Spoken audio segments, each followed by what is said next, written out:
The following is a recording of the 9th session from the BBS UK Saturday Conference Programme 2016. Personal Perspective, Two Sides of the Same Coin by Julie Sales.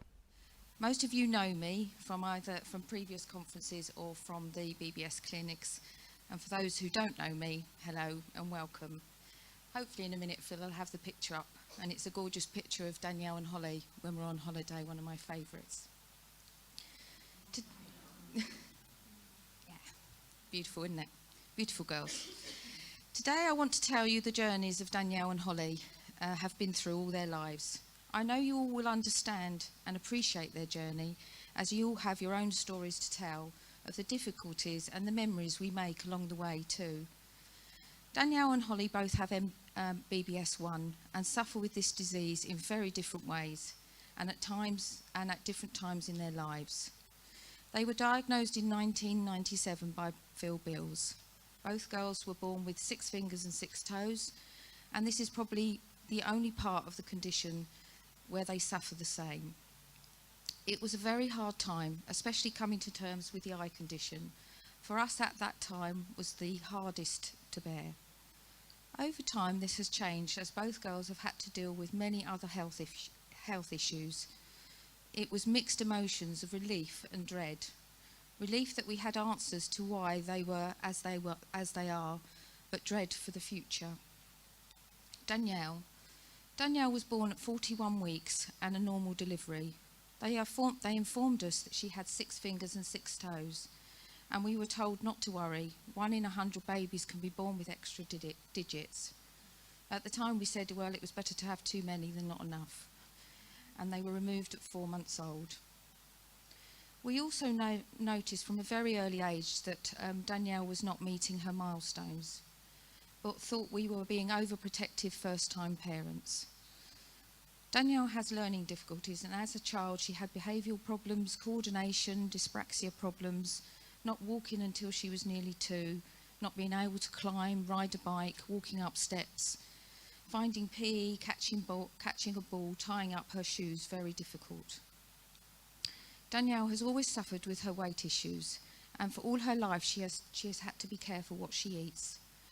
We were told that even at the age of 1 that we must have been overfeeding her, as her weight just would not come down. Poor girl didn't even have a sweet or a piece of cake until she was a toddler. BBS sufferers can lose weight, but it is a lifetime struggle for them, with many medical implications attached. But as we know, I've got to stop shaking.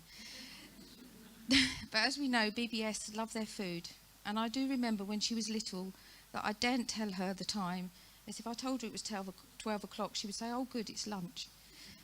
She still loves her food, and cooking is something both girls love doing. We have always tried our best to live a healthy lifestyle. Throughout her life, she has always experienced emotional sensitivity and outbursts, and she feels she is on the autistic OCD spectrum. It was hard to help her understand that she is beautiful, and with continued support and understanding, we helped her to minimise these tendencies, and she has grown into a beautiful, bubbly young woman.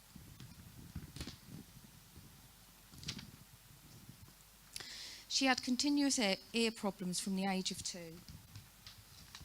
and had numerous operations. Danielle has also suffered with psoriasis from an early age. At age 9, she was diagnosed with chronic fatigue and was unable to attend school full-time. This had a big impact on her social skills and confidence, and she was quite withdrawn for a few years. Danielle went to school mornings only for 2 years, and in the afternoons had to rest. This lasted until she was 13, with Danielle slowly increasing her time at school. Even to this day, both girls still have to be careful not to overdo it or they become ill. But through it all, Danielle persevered, worked hard with support from her LSAs.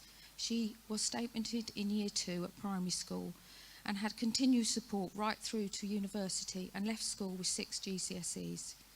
She went on to the local college in Tunbridge, where she has successfully studied photography, and we are very proud of her. Danielle went on to graduate in HND in photography with a grade 2-1. Seeing her in that graduation gown was the proudest moment. About 3 years ago, Danielle was told that she has damage in her eyes. Although very slight at the moment, it could lead to a visual impairment, blindness. This has been a major blow for us all, as we always hope that Danielle may be the one of the lucky ones that might miss this. This was probably wishful thinking, but with future research, you never know. At this time, Danielle was also diagnosed with polycystic ovaries, another side to BBS that has been picked up in our female patients at our clinics.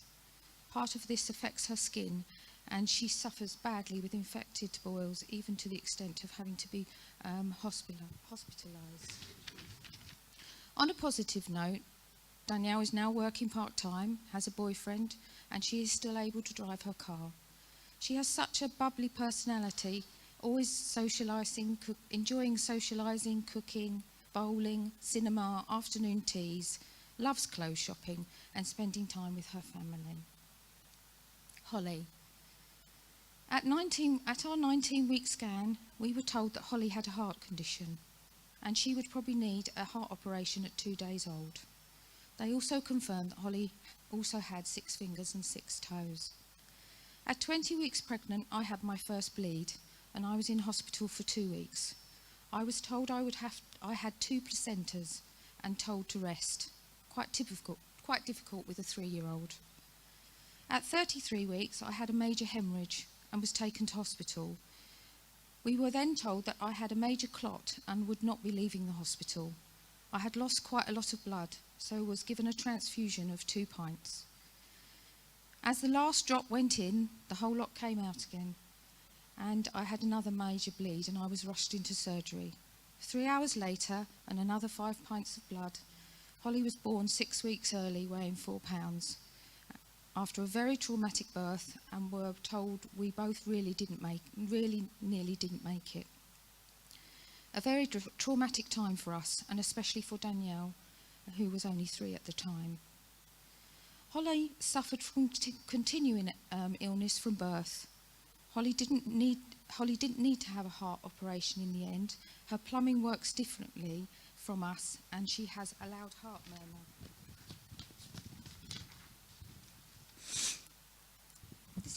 This is monitored regularly, and to date she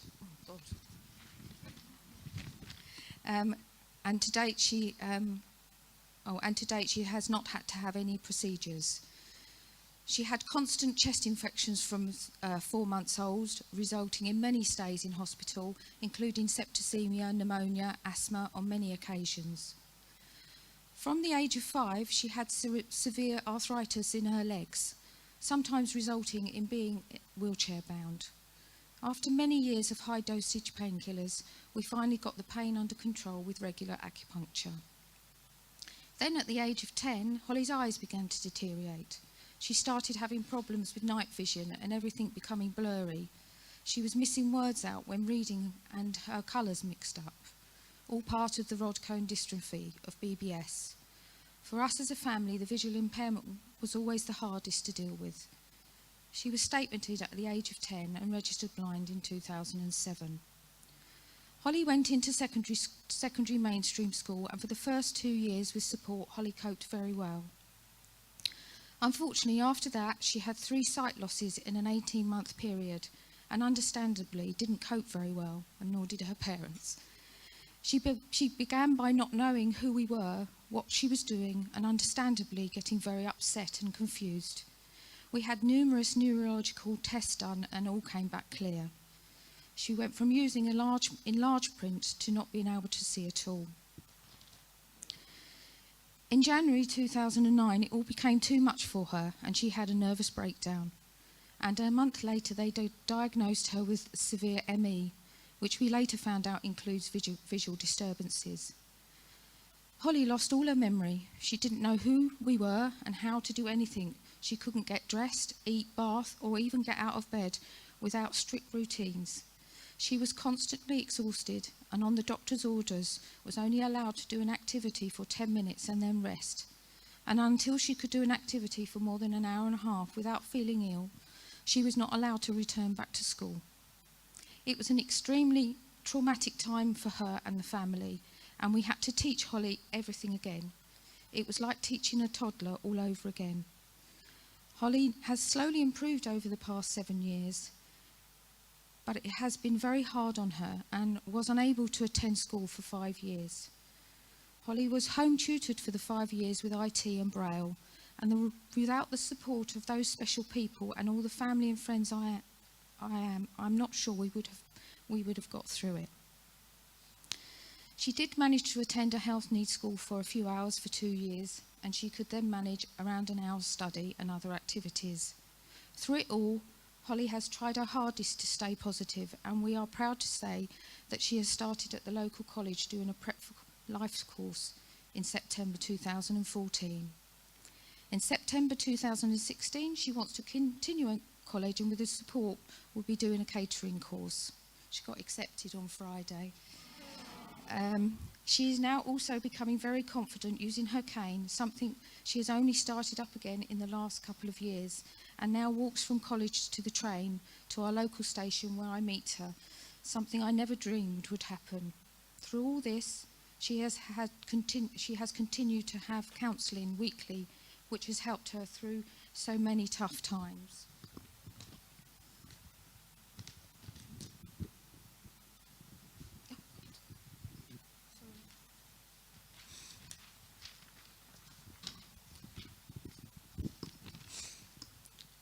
Holly also has a diagnosis of polycystic ovaries, which affects her hormones, insulin insensitivity and skin.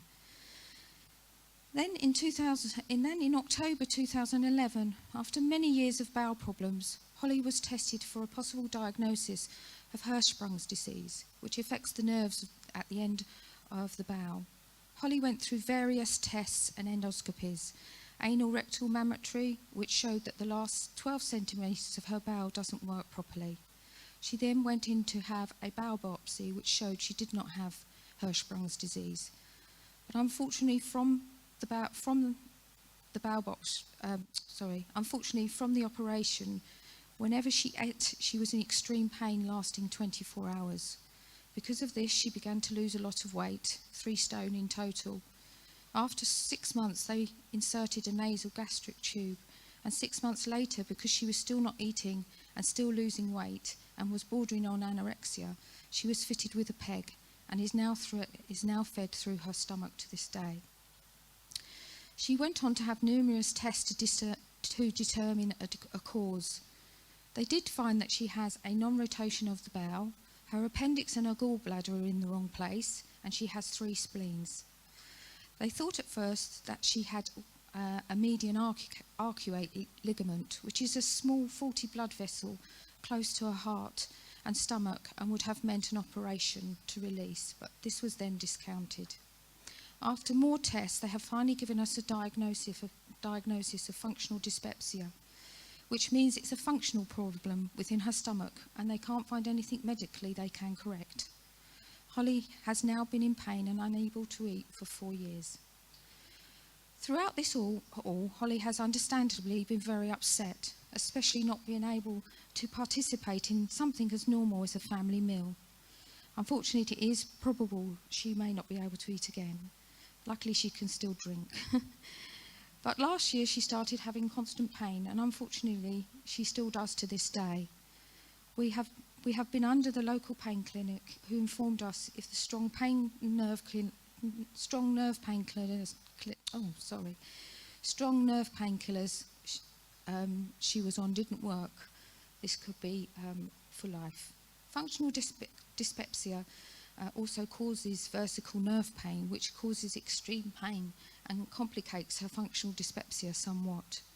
We have been told that her autoimmune nervous system is not functioning properly. She also now has fainting fits and is undergoing heart scans and tilt tests to check for postural tachycardia syndrome. And we are also waiting to see a gastro pain specialist in London for discussion for nerve block treatment or a spinal stimulator. But we are also very proud of her, as she has worked hard to stay positive and enjoy other areas of her life, like playing football, going to watch Liverpool at Anfield with her dad, concerts, bike riding, swimming, and cooking for her family, even though she can't eat. As a family, we've had to deal with so much illness and heartache. As parents, we would all go to the end of the earth to make it easier for them without sometimes looking after ourselves. Throughout the years, we've had the support of our friends and family, even when sometimes they don't quite get it. They are still there, and some special BBS friends, I'm not sure we would have coped. Kevin has always been my rock, and I am sure he has found it hard sometimes having to cope with 3 women, but he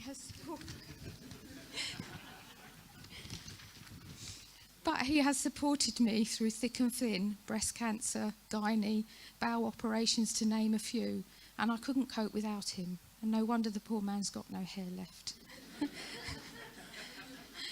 We are so very proud of both Danielle and Holly. Through adversity, they have turned into 2 beautiful girls, confident both with great work and family ethics and caring for others. What more could a parent ask for? As you can see, although they both have BBS1, they are 2 sides of the same coin who suffer with this disease so very differently. And there's something else I'd like to read to you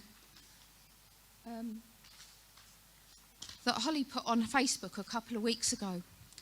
And this sums, you're going to have to bear with me, and this sums Holly up and Danielle up to a T. But actually this sums up all of you BBS guys here, because you all have to fight through your life. So this is from Holly. We are constantly fighting, even when not always seen.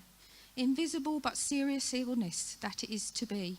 Some days I wish it could be gone and no longer around. But I sit in silence, I hear no sound. Just the fumbling of machines sat all around, with the foreign tubes underneath closed but visible to me. I sit and wonder how much has changed, how much has become bound, how I've still stayed sane. Chronic and life-limiting illnesses really do suck, but without them I wouldn't have met the community, other warriors who continue to lift me up.